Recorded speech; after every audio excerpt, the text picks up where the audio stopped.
In this video, I'm going to share with you the new Facebook ad tips, techniques, and strategies that are working really well right now. There's been an enormous amount of change to Facebook ads over the past 12 months, and I don't see that slowing down anytime soon. Fortunately, most of the changes are beneficial for us advertisers, but you have to stay up to date with the very latest techniques and strategies, or you'll be left behind. This video will give you the very latest information that you can use to gain an edge over your competition. Tip number one is to embrace Advantage Plus. So for the past few years, Meta has been rolling out more and more Advantage Plus products, whether that's Advantage Plus shopping campaigns or Advantage Plus audience, which is a targeting setup within manual campaigns. And a lot of advertisers are still reluctant to use Advantage Plus. They'd rather stick with the old, more manual ways of doing things. But in most cases now, Advantage Plus products are going to deliver better performance than the non-Advantage Plus equivalent, whether that's Advantage Plus placements, which are effectively all placements, or you're actually editing placements and selecting certain ones manually, or like I said, using Advantage Plus shopping campaigns, if that's appropriate for your business, or using Advantage Plus audience, which is a targeting setup that allows you to give targeting criteria as suggestions as opposed to sort of hard boundaries to allow Meta the flexibility to work out, yeah, okay, the advertiser thinks we should target these people, but let's have some flexibility in terms of our algorithm might be able to find other prospects that are just as good, if not better, and can produce better results. So it shouldn't be used, you shouldn't always use the Advantage Plus version in every case, but that should be your default. The default now should be use the Advantage Plus, test the alternative, see which one works best for your business, because there's always individual variance there. But most of the time, the Advantage Plus option, in our experience, is going to deliver better results now. So embrace it, at least test it. If you're stuck just doing the old way of setting up campaigns or placements or targeting options, that there's various Advantage Plus elements. And also be aware that these Advantage Plus products, they use AI, they use machine learning, they use take advantage of a lot of Meta's automatic optimization processes. Those are only getting better. So I'm saying this today, that Advantage Plus is now performing better than the alternative in most scenarios. I imagine that in 6 months' time, in a year's time, that's only going to be more true. So really something you want to embrace and something you want to test.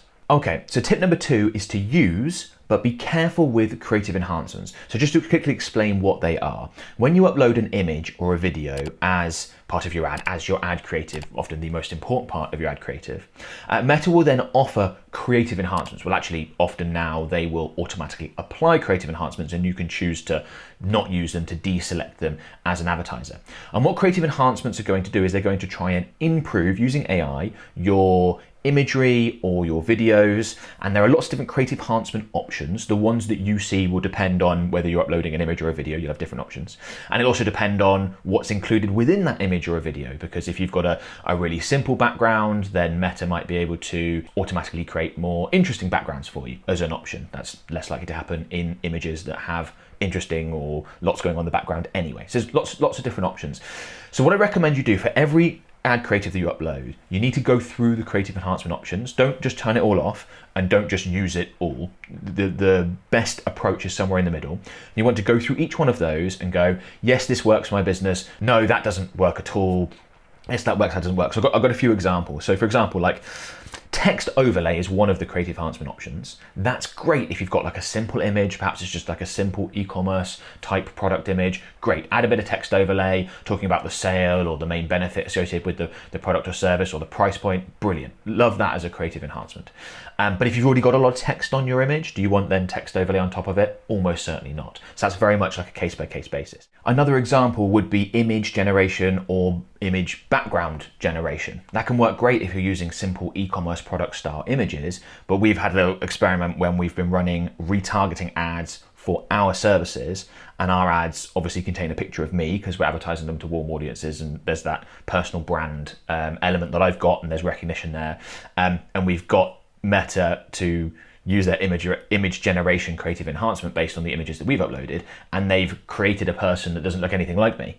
And you're like, okay, well that clearly won't work because we're putting this ad in front of warm audiences, and if there's no recognition, I say like, why haven't you signed up for our agency services yet, right? It's like, well, that's not going to work if the person's completely different. So you've got to think about this. The AI is very sophisticated, it's very smart, it's very powerful, it can be very helpful, but there are all sorts of times where you do want to use things and don't. Do you want music added to your ads? Do you want the image to be animated? Do you want filters applied to your videos? You have to assess each piece each piece of ad creative individually. Come on a sec, take a look at this. So this is in my mentorship program, right? And the results from Wins channel. And Tara has said this. In 2 weeks of joining, my ROAS went from 0.7 to 8.03. And I've only implemented maybe 30% of the feedback that's given me so far, that's just incredible. That's awesome. So Zoe up here, she joined the mentorship program with 35,000 raffle tickets. Was thinking she wasn't going to sell them, and she ended up selling out completely with 2 days to spare. And we've got loads of others in here. We've got tons of people just sharing information around how they've done well, great results they've got. If you're interested, you can click on the button beneath this video. That'll go through to a page on our website. You could book in a free, no obligation call with one of my team members to find out more information. Hopefully we get to work together. Hopefully you join and you'll be sharing fantastic results like Tara and Zoe have done just here. Number 3, as the Meta Ads platform becomes more complicated, and it does that, by the way, to improve functionality, don't lose sight of what really matters. Meta Ads is going to continue to get more and more complicated. When you go into Ads Manager, you see the various options. Meta does that because they want to give advanced advertisers the options to play around with this and test that and see if they can get those 1% improvements, 2% improvements, extra settings, extra features, all those sorts of things, and that's great. But it can make it more complicated and more difficult. And I found that when I'm recording videos that demonstrate the entire campaign creation process, they are getting longer and longer and longer. And that's because there's just more things to cover. When you go through that campaign creation process, there's more, okay, there's this setting now, I need to talk about that, and there's this setting. And it's very easy for advertisers to get lost in that, not focus on what really matters. And what really matters is offers. What are you actually offering in your ad? Is it better than what your competition are offering? Have you got better price points, a better deal, better delivery times, an enhanced service? Is your product just better in some way to what your competitors are offering? Are you offering something that's lower barrier to entry than what your competitors are offering to get people into your sales funnel earlier that you can then look to upsell? Really, really important. Offers always has been, always will be really, really important. The other part that really matters is ad creative. That's the part that's either going to grab your audience's attention or not. It's the part that's going to convince them to keep watching or keep reading or not. It's what's going to convince them to take action. Obviously, the rest of the ad is important as well, but that is the most important part. And I don't want you to be spending lots of time fiddling around with placement options or site links or some of the other new features. It's like, no. Offers and ad creative are where you should be spending the majority of your time as an advertiser. And that actually leads me into my next point, which is massive improvements in return on ad spend can come from things that have nothing to do with the ad platform. So we just discussed previously where you should be spending your time when it comes to within the Meta Ads platform. It's on your creative and testing offers and things like that. But you should not spend all of your advertising time, all of your marketing time in Meta Ads Manager at all. There are many things you need to do outside of that that can have a huge impact on your return on ad spend. So what I'd encourage you to do as a business is obsess over lifetime customer value. That is really, really important. And the businesses that win big are the ones not necessarily that generate customers for the least. They don't have the lowest cost per purchase or the lowest cost per lead in the industry. What they do is they make the most amount of money from the leads, from the customers that they generate. It's why so many businesses over the last few years industries that you wouldn't have even thought possible have moved over to subscription type businesses. Why? Because subscriptions benefit from inertia, as in the customer has to actively cancel as opposed to actively purchase again, which means they are more likely to not, which means they're more likely to keep paying you month over month, and your customer LTV, your lifetime value of that customer massively increases. So obviously this always used to happen with things like your phone and internet and TV and obvious things, but think about how many businesses there are now that are subscription based that never ever used to be. Like a HelloFresh, for example, like food you cook in your own home is now a subscription, right? A lot of cars are now, like if you get a new car, like I've got it, there's a subscription associated with it because you pay for the subscription to get like the updates and the downloads and all those sorts of things. So many businesses are becoming subscriptions, and that's why it's to increase customer LTV. Now, there are other ways to increase customer LTV. It doesn't have to just be through a subscription. You can increase the average order values, how much they buy the first time. You can not use a recurring billing method like a subscription, but instead use like a reoccurring setup. Think of Coca-Cola, right? They don't really have subscriptions as far as I'm aware, and maybe they do on a B2B basis. But you buy Coke drinks most people will do so on a regular basis. When you go to a restaurant, when you're in the supermarket, whatever, you buy it on a reoccurring basis. There are ways to get more out of each customer, and that is something that advertisers do not spend enough time on. They focus on, need to reduce my cost per purchase, need to reduce my cost per lead, and it's just like, it's often a lot easier to double your customer LTV than it is to halve your cost per purchase. Okay, tip number 5, simplify your campaign structure. So when we're using the direct to offer strategy, which is directly advertising the products or services that we're offering, as opposed to having like a lead magnet beforehand or using an omnipresent content campaign. I've got videos on both of those if you want to find those on my channel. But most of the time when we're advertising our clients' products and services, we're going to directly advertise them more or less. When we do that, we now have a simplified campaign structure in comparison to what we used to have. So we may previously have had 5, maybe more ad sets in one campaign, testing different targeting options and things like that. We'll rarely do that now. And the reason why is because of the way, and this ties into the first point about embracing Advantage Plus, because of the way Meta has gone, and you're either using Advantage Plus shopping campaigns or tailored lead campaigns where the targeting is all automated, or we're using things like Advantage Plus Audience, which is a suggestion feature. So yes, we're giving targeting inputs, but Meta has the flexibility. We don't want multiple ad sets testing different options because we might as well just put it all in one ad set because it's a suggestion anyway. And that includes things like lookalike audiences, often even custom audiences. Like we might include warm audiences in with cold audiences in an Advantage Plus Audience ad set. We will do that if the ads are going to be the same to both warm audiences and cold audiences. We'll still separate them out if warm audiences are going to get different ads, different ad creative, different ad copy than cold audiences. That's going to depend on the business and what's most appropriate. But in general, we've got simplified ad campaign structures. We might still have multiple campaigns, we might still have a testing campaign, a scaling campaign, etc. But within that campaign, the structure is going to be more simple than it used to be. We also used to have more individual ads, whereas now, because we have the variations on headlines, so you can have 5 headlines per ad, you can have 5 primary text per ad, a lot of the testing can be done within the one ad as opposed to having to have multiple variations. So again, not something that I want you to be focusing a ton of your time on is building out tons of ad sets, tons of ads. I don't think that's the right way to go. If you want more information about campaign structure and my recommended campaign structure in detail, I'll include a link in the video description below that can go through more details on exactly how we set things up now. Okay, point number 6 is to improve your data tracking.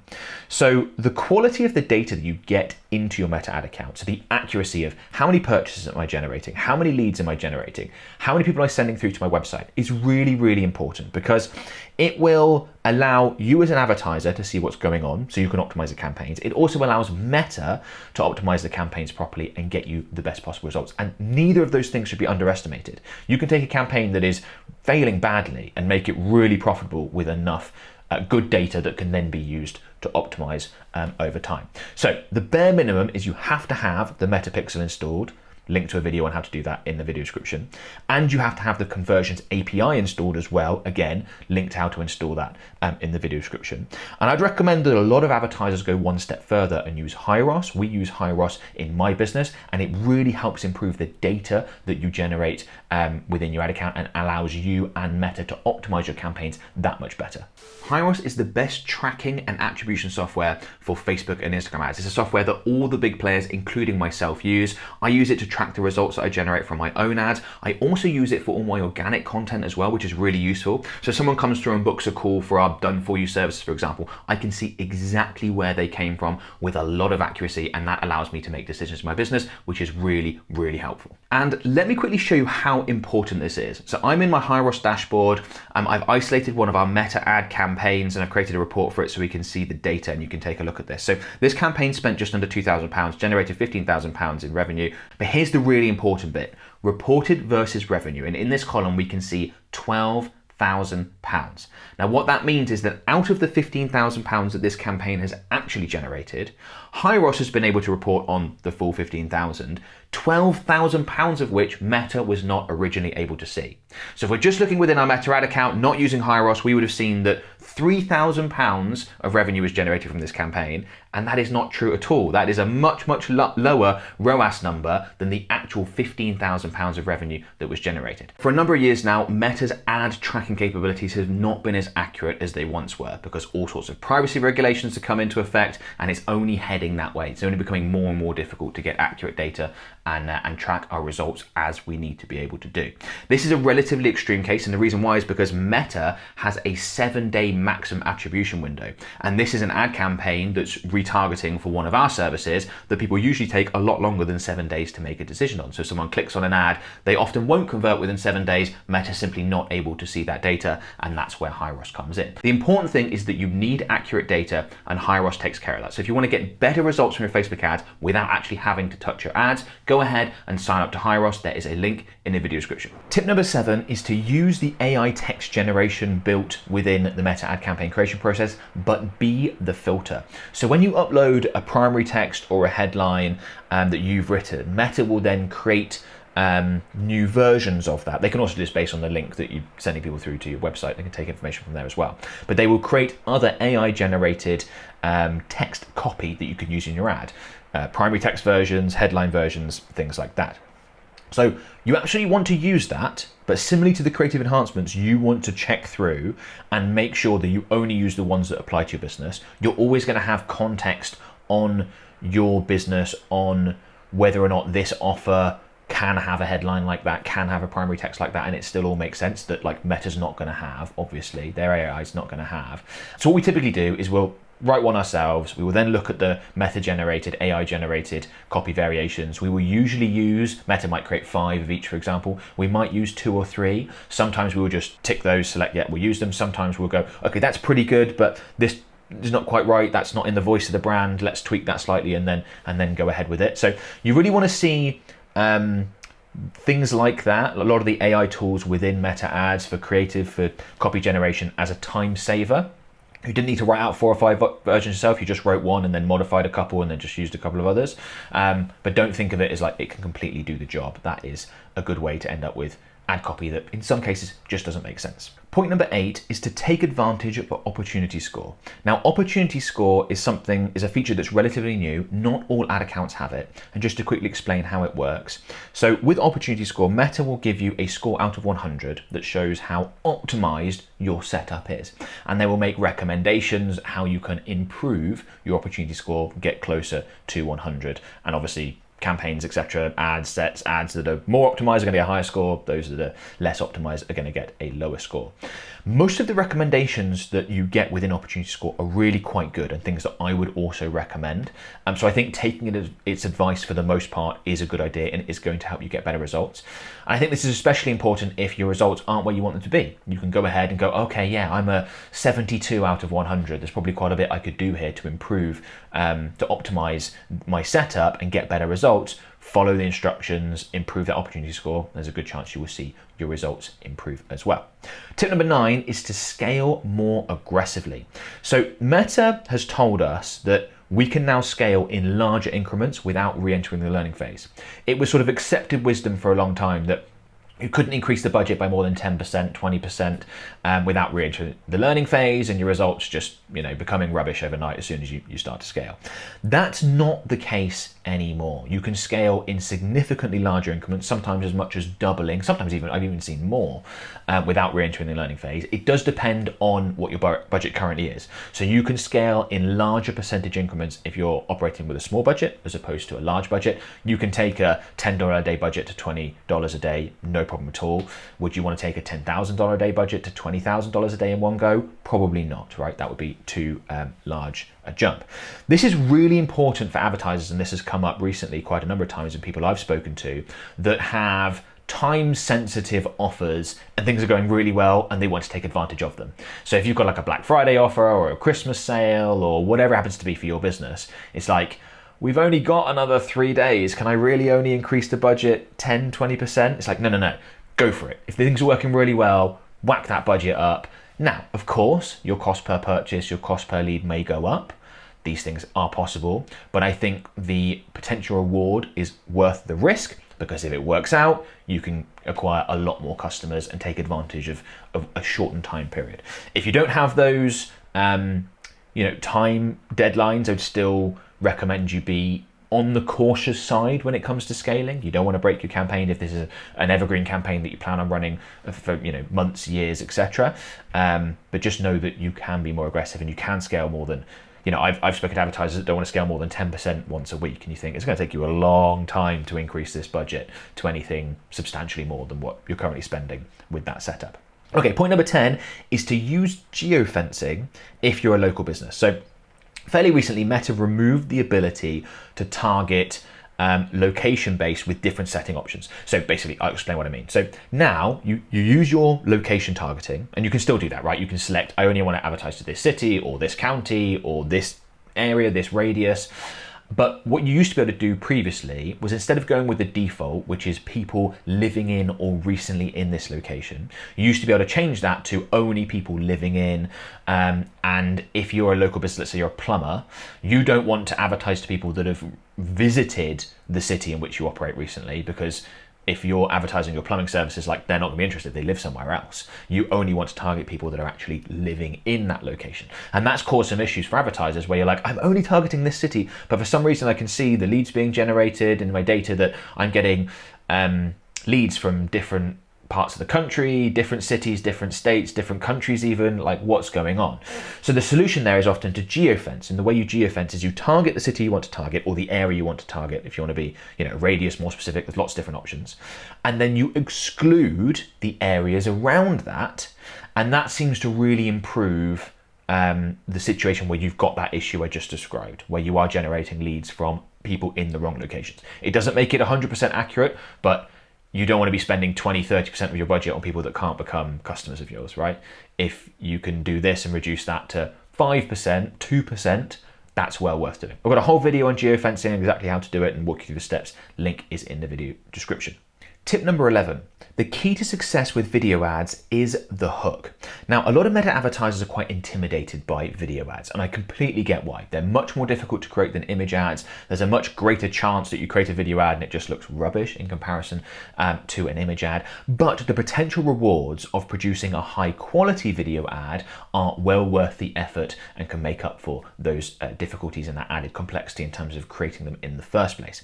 So just like I talked about earlier, there are parts of Meta advertising that you really want to focus on and spend your time and effort on, because those are the things that move the needle and make the difference. The equivalent of that for a video ad is the hook. The hook is the first 3 seconds of a Facebook video ad, and that's the part that's either going to grab people's attention or not. And by improving the hook, keeping the rest of the video ad the same, you can double or more your return on ad spend. It is that important. So if you're running video ads and want to get better results, you're thinking about creating video ads, I strongly recommend you check out this video. In that video, I walk you through the various hook options that we use. There's a whole bunch that we use. Typically, you can select which ones are going to work for your business. And by creating lots of different hooks, often quick, easy to do, and then combining those with the same ad, but just testing lots of different options, you can see huge improvements in your return on ad spend. So like I said, if you want to get better results from Facebook video ads, go ahead and give this a watch, and I'll see you in another video.